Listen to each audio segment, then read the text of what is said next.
Okay, without getting bogged down in theory, this is just going to be a short video about taking a simple scene like this with a model in it and upgrading the lighting. So this is default lighting under default sky, and what I want to do is upgrade it into a more advanced form of lighting that, because these are very simple materials, will render quickly.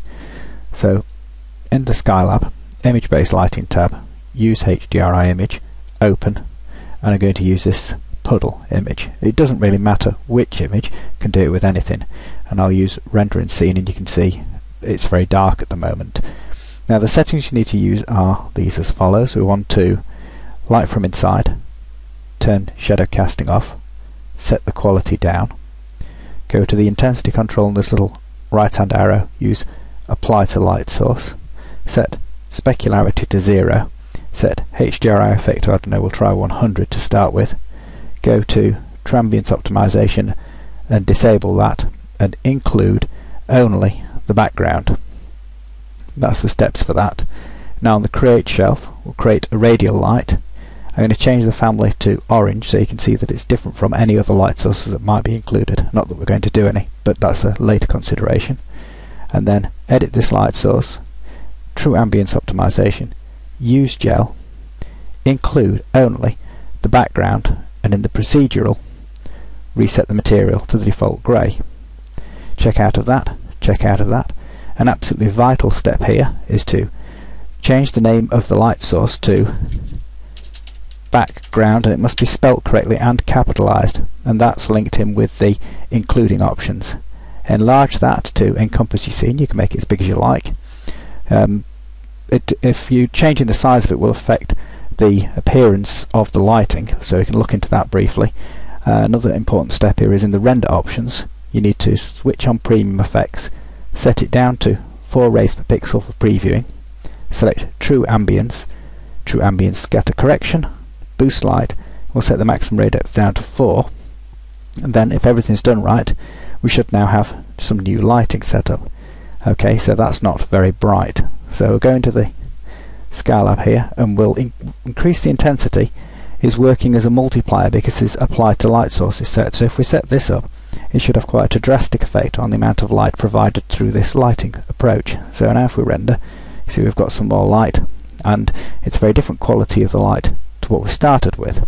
Now this background is the light source, and it's the surface of this sphere, in this case because it's a radial light, there's the light source. So if we pull it in, you can see that's had a different effect on the lighting. You can see that inside the sphere, where it's cut in the ground, is different from outside. You'll also see these sparkles.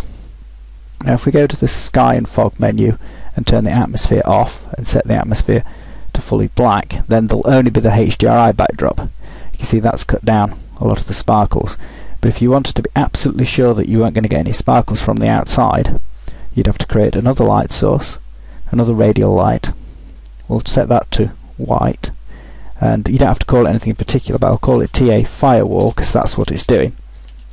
That will cut out any of these sparkles arriving from outside, make it huge, edit it, true ambience optimization, use gel, include again only background, go to the procedural, reset it to default grey, turn the diffuse down so it's fully black, and that will mop up any sparkles arriving from outside.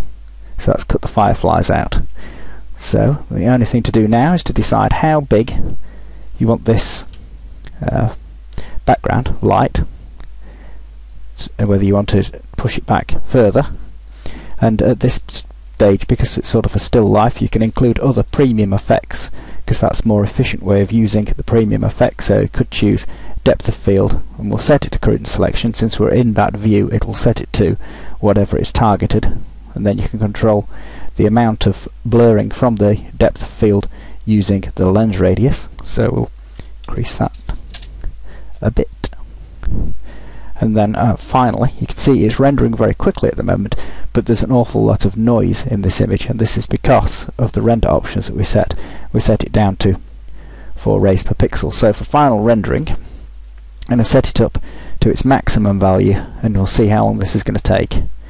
So it's its first pass. It's going to take 5 minutes to render on my machine. It's a fairly powerful processor. It's an i7, so because it's got multi-cores, it will render more efficiently, particularly if you have the priority set to high. In fact, I'll just show you where the priority setting is there, because that's important if you're using a multi-core processor. So there we go, we'll just set it going. I'll pause the video here and you can look at the final results when it's done. There is the final render. As you can see, the quality of lighting in these shadow regions is very good because of using this obscure lighting approach that relies on true ambience and boost light.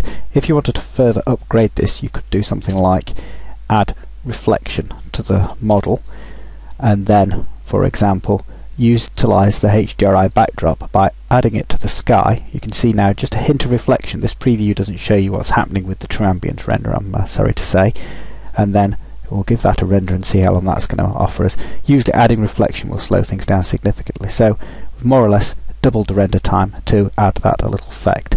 So I'll let that render out, and hopefully this approach of just showing you what to do and not getting terribly involved with the reason behind it is an alternative way of providing tutorials that are very quick and to the point. So no theory, just follow the process and you'll get the effect.